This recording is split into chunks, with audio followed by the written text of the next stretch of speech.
I don't know how they want to make a mansion out here. Now at 6, a cave with a makeshift bedroom carved into the side of a freeway. What's being done about this? Anytime, somebody's hitting the pocketbook, it should kind of wake you up, right?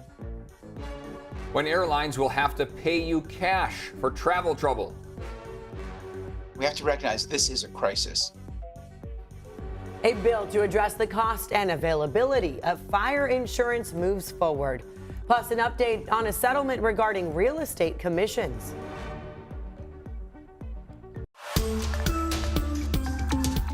You're watching CBS 8 Mornings at 6. Hope your morning is off to a great Thursday start here, everyone. It is 6 a.m. now. I'm Eric Connard. And I'm Neda Irampour. We're going to start off with meteorologist Evan Narani joining us here with your forecast. And the windshield wipers, I had to use them a couple times. I used them too, yeah. Also, as soon as I got out the door, I noticed the damp roads. So you will see that this morning. It's really not all that impactful. If you're outside, a jacket can come in handy, as you are going to likely run into some mist, some drizzle. But that's about all we're seeing. Satellite radar is barely showing some light rain up around North County between about Del Mar and Oceanside. And then same down toward the South Bay. But there's really not a ton of activity out there. Next 12 hours shows that those showers are going to start to break apart. We'll get temperatures in the low 60s. Don't worry, warmer temperatures, clearer skies in store for this upcoming weekend. We'll have more details on what that'll look like coming up in just a few minutes. I think I'm not the only one that's concerned. There's a lot of people concerned because it's not safe. This morning, both Caltrans and the California Highway Patrol keeping a close eye on a homeless encampment right near Interstate 15 in South Crest. A CBS 8 viewer reached out to us to let us know that a group of unhoused people had dug a shelter into a hillside. So we went to go check it out yesterday, and yeah, we found it. It's right there. CBS 8's Regina Yurita working for you this morning, joining us live from the Caltrans office to get answers from local officials. Good morning, Regina. Yeah, good morning, Neda and Eric. And look, I believe seeing homeless encampments near the freeway or near the riverbanks, near the San Diego River, that's not very unusual. But to find a hole there, right, that's you can imagine just the expression on the viewer's face. So we actually went to that location and just take a look for yourself, right? You've already seen tents, grills, mountains of trash. At one point, you can see a makeshift bedroom with a mattress, blankets, and pillows. Now, for safety reasons, CBS 8 did not go inside the hole, but it appears to go pretty far back. So just hours after visiting that camp on Wednesday morning, we reported the situation. Caltrans was out there with a CHP officer advising those living there to pack up and to leave. So Caltrans is in charge of that area. We reached out to them. In a statement, they tell us recent inspections have shown that the impact to the slope is now at a stage where it is a danger to the people in and around it and has been flagged for immediate removal. So again, Caltrans crews, they've told us that they will be bringing equipment to shore up that slope this week. We haven't gotten updates just yet, but of course, as soon as we get more information, we'll be checking and monitoring that situation and sharing it with you. Just to add, they tell us that the impact to the slope is not impacting the roadway, so the roadway remains safe for travel. That's latest here in downtown outside of the Caltrans building. I'll send things back to you guys. Regina, thank you. And developing here this morning, we are learning a Marine at Camp Pendleton has died. According to a statement from the U.S. Marines, it happened around 5 p.m. Tuesday, and the Marine died during, quote, routine operations. The Marine has not been identified, but military officials say they were with Marine Light Attack Helicopter Training Squadron 303. Officials say the death is under investigation. This morning, the man accused of fatally shooting a man at an apartment complex in City Heights set to appear in court for the first time. Police arrested Edgar Sanchez on Tuesday. Police say Sanchez shot the 33-year-old victim in the courtyard of the apartment complex on 36th Street near Polk. Police say Sanchez has a relative who lives at that complex. Investigators have not revealed a motive. Also today, the man accused of shooting an LA County deputy is also appearing in a San Diego courtroom for the first time. CHP officers stopped 47-year-old Raimundo Duran near San Onofre on Tuesday on DUI and weapons charges. LA detectives later determined he was connected to the shooting. The deputy is expected to be okay. This morning, airlines across the country are on notice. They will now be required to provide automatic cash refunds for canceled and delayed flights. CBS 8's Chris Groh working for your wallet and looking into the new rules that were announced by the Biden administration.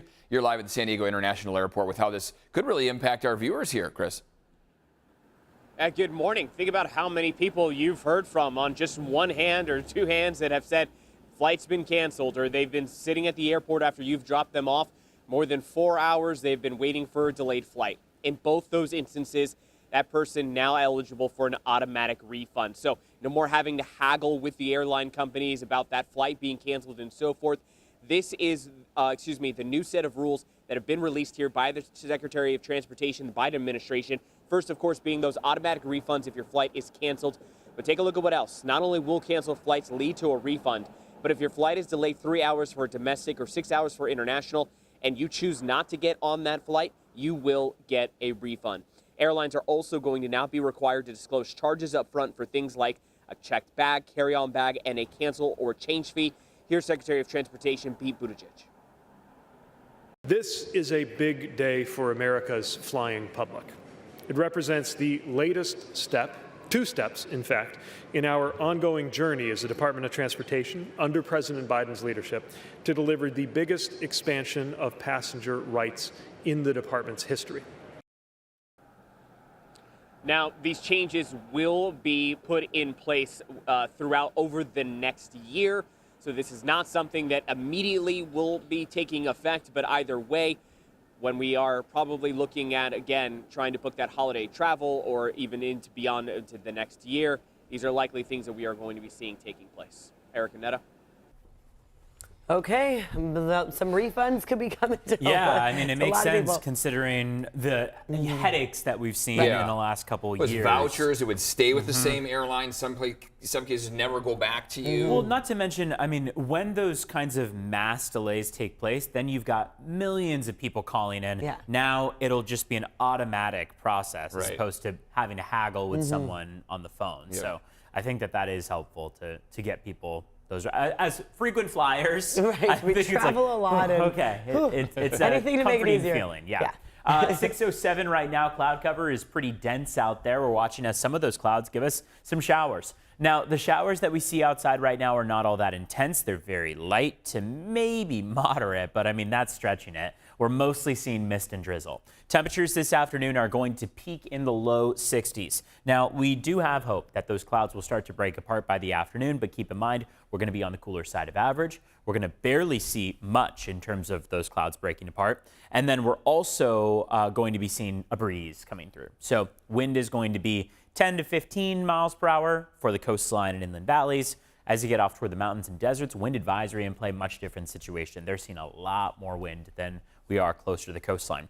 View from Mount Soledad is gorgeous out there. We can already see some of those clouds fracturing. That's great news. Patchy drizzle each a.m., so we'll see this repeat itself into tomorrow morning.